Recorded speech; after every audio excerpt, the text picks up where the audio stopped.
Hello YouTube, little update for you. That's my cat Hope, Aries. Alrighty, I got the O-scope set up, sorry about that. And I've been playing with this second MEG I made that I showed you earlier. So now I got it hooked up to everything, added some smoothing caps. I had tested this earlier without these caps and without this spark gap. And as you can see, this wire got really thin because I had like touched it to see if it was getting hot because I smelled smoking like within like seconds of turning it on. And yeah, this thing almost caught fire and I like blew my caps and everything and stuff. So it had a big surge of energy and this bulb fried and everything. So I also fried my Arduino and other tools. So I'm working with limited tools. So I'm trying to get creative, like how to work this system. But anyways, what I figured out is that this and this can come into resonance with each other. This likes a 5 millisecond duration, and it also has subharmonics like at a 1 millisecond, and this has many frequencies that can pulse through it, and it also interacts with the environment. And how I confirm that is attaching different grounds and doing lots of tests. But basically, I added this ground here, as you can see, to this light, which is like an old fire torch with like some pipes welded to it on a triangle. So it's like acting like an antenna. So I wrapped that around a couple times. And that totally changed the waveform. And so earlier I was getting like, I'll draw it. So earlier I was getting like this peak, right? And then it was like going down and concave up, and then kind of going like that, and then so that was the first waveform, like that. And then the next waveform I was able to make was like more concave right here.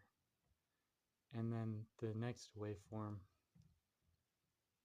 was basically this smushed version where this part of this wave got absorbed into that second part of the wave and smushed together. And I literally watched it happen on the O-scope to where it formed this like very sharp mound like this, and then like and then like so that was the next waveform I made. And so I figured out, okay, wow, this thing is changing depending on the environment and things like that. And so I I realized, oh, I didn't have a good antenna. Change that waveform from what I just showed you to this.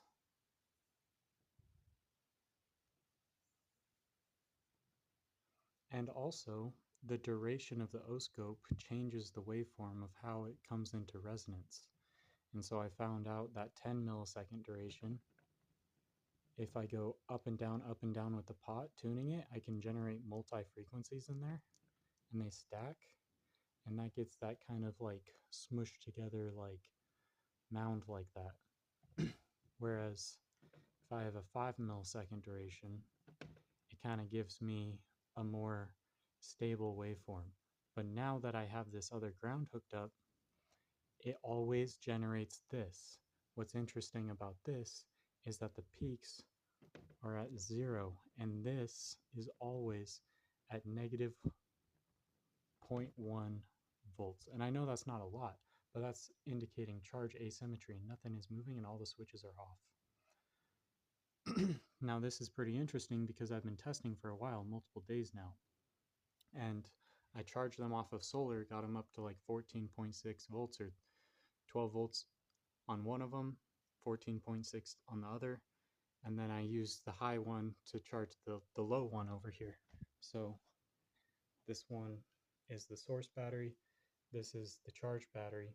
But with my additional pickup coil, what I have going on is I'm picking up these high voltage in here, and then it's just looping back in a way that gets recycled.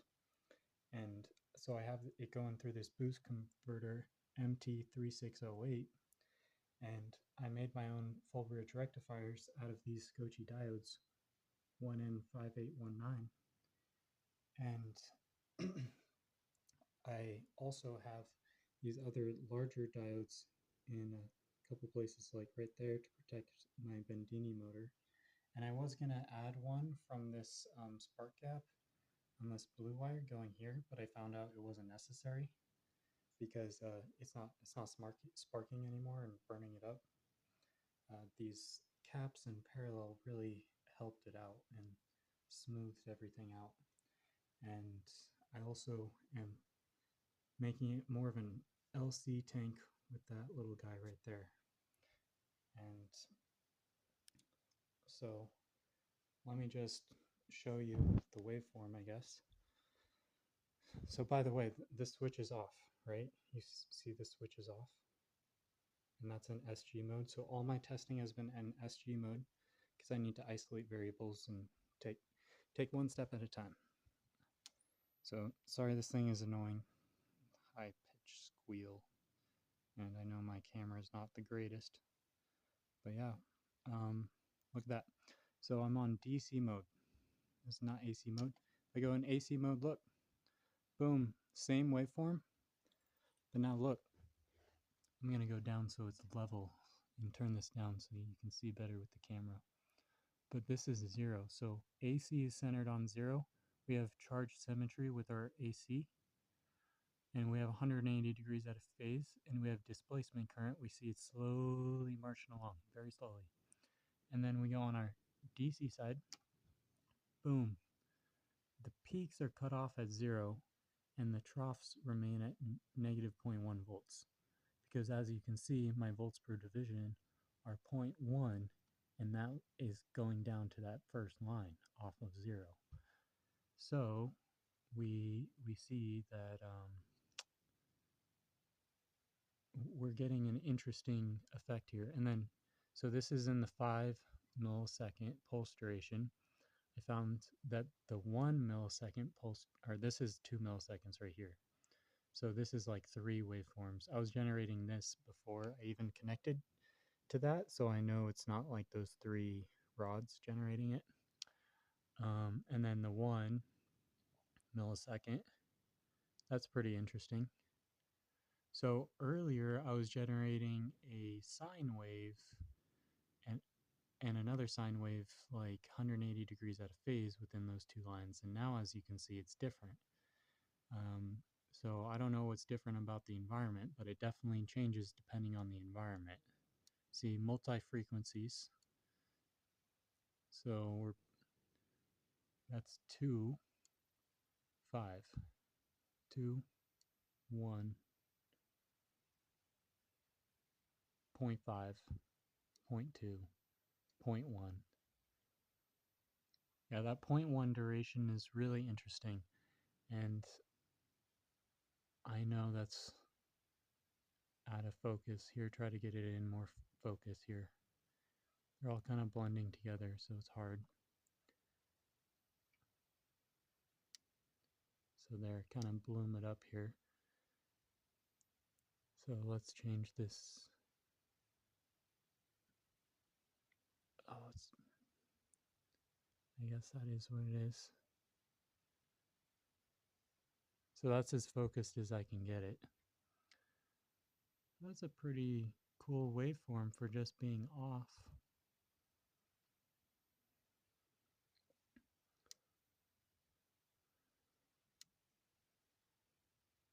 So you can see all the noise. It's waves within waves. You see that? It's hard to pick up, and I know it's hard to see. But I'm at 5 millivolts right now. You see how it's a wave within a wave within a wave? The MEG2 equation, you know, fractal geometry.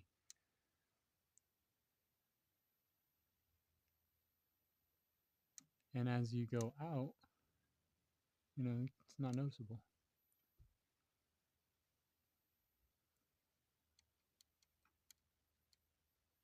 So if I turn down the duration, to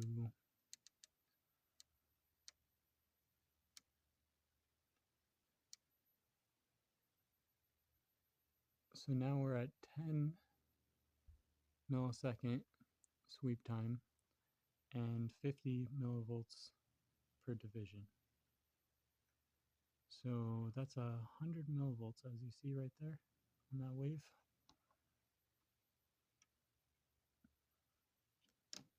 Switch it to AC.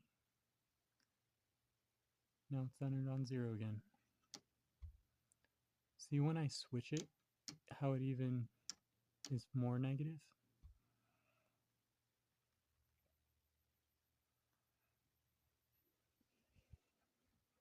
So now I'm going to turn this on.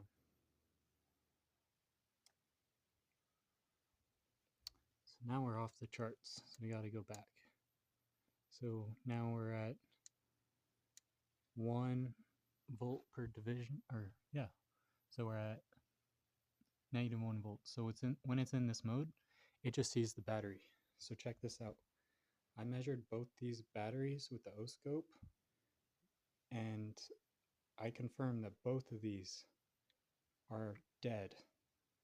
Both batteries are at negative 0.1 volts, and the motor still runs. So to show you that, I don't have enough hands to hook up the O-scope right now and film and do everything. And sorry I burnt everything up, so I don't have all the tools to make this video awesome.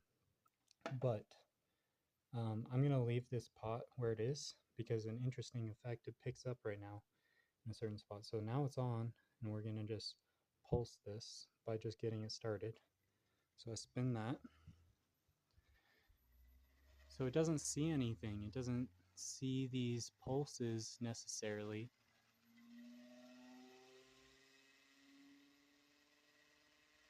You know, these secondaries are isolated from this, you know, and this is being blocked with diodes and all sorts of things. Full bridge rectifier, right? So I go in AC. You see how it goes back to 0. I go to ground, still at 0.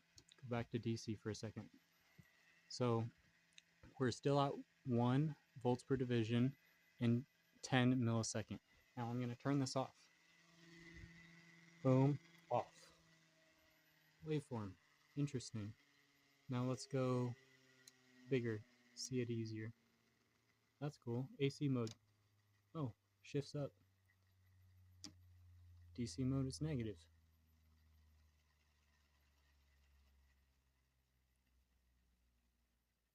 So you can see the waveform change as it slows down.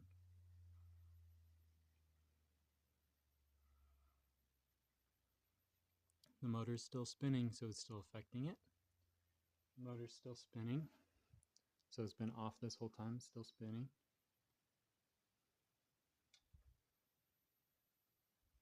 And the motor just settled and started oscillating. And now, here is DC.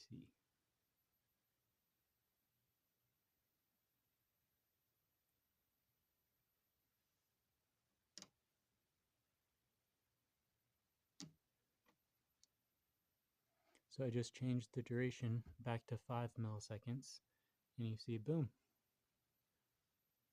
we're back to that wave. And it's the same size consistently.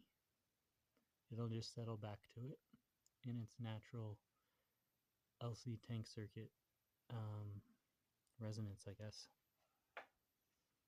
Oh, I guess my connection wasn't very good. So I just disconnected this ground, and now check it out. So that's 5 milliseconds, and so when we have floating ground right there, boom. So not only are we dealing with charge asymmetry, but we're dealing with some different relative grounds here that I need to play with. And then the AC mode is centered on 0. The DC mode centered on 0. You see that? So we have 0.1 volts per division, so this waveform is 4 squares tall. It's 0.2 above and 0.2 below. So it's literally 4 times as tall, and the displacement current is moving forward clearly,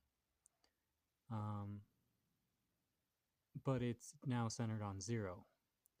So there's no charge asymmetry. But if I hook this back up,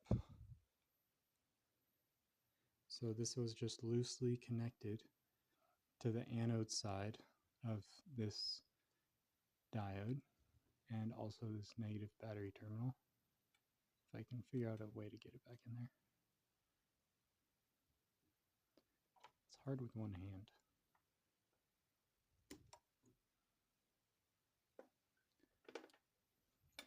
One sec.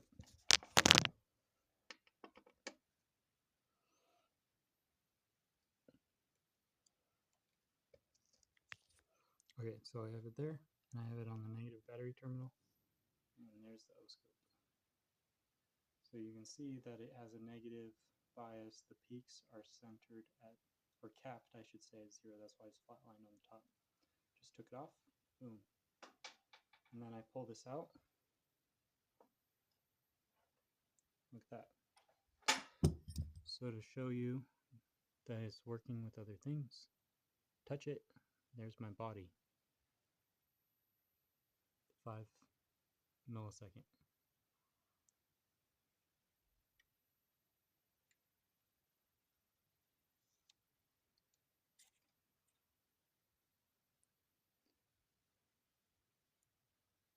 But the only difference is now with this waveform that I'm generating with my body centered on 0. That's not the case with my circuit. Pretty interesting stuff. Okay, I connected this to show you the battery voltage because I want to prove to you. And I want to show you that these leads go to this Bendini motor, which is not hooked up to anything. That goes to the pot. You can see there's glass. Oops, nothing around. See? These are just loose wires. It's just my webcam. It's just my oscope. Okay. So we're on ground right there. I know it's hard to see. I'm going to switch to DC mode. Boom. And I know it's hard to see. We're on 1 volts per division. And we're at negative 1 volts. So sorry if I misspoke and said it was negative 0.1 volts. It was negative 1 volts. These batteries are just holding their charge at negative 1 volts, which is very weird. And it's running the Bendini motor. So I'll show you the other battery now. Just switch back and forth. Just see the difference. Boom, boom, boom, boom. Ground, DC. See, nothing on AC. Okay. It's back to ground. Switch this over real quick. Okay, so I have it on this battery now. And this is just going to there. So this is switched off. So even though this is connected, this is isolated. But just to prove it to you, because this is connected through this diode, I guess we could take that off here. So I'll take all this off from this just to show you that it's independent measurement. So it's not touching that. So we're on ground, DC, and as you can see, negative 1 volt. So just to reiterate, I am running this Bendini motor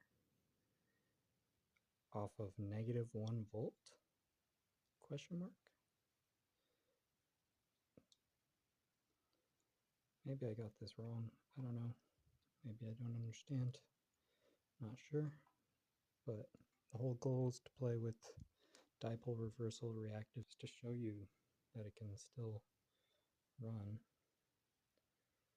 So I have everything connected as before.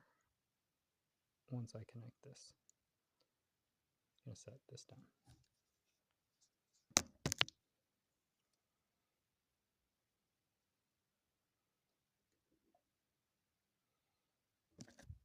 Okay, this is connected as before. Now we are ready to rock and roll. So I'm going to turn this on.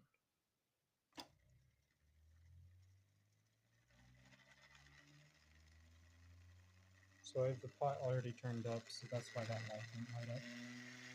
Here at pickup speed, it hits a critical speed where it just picks up.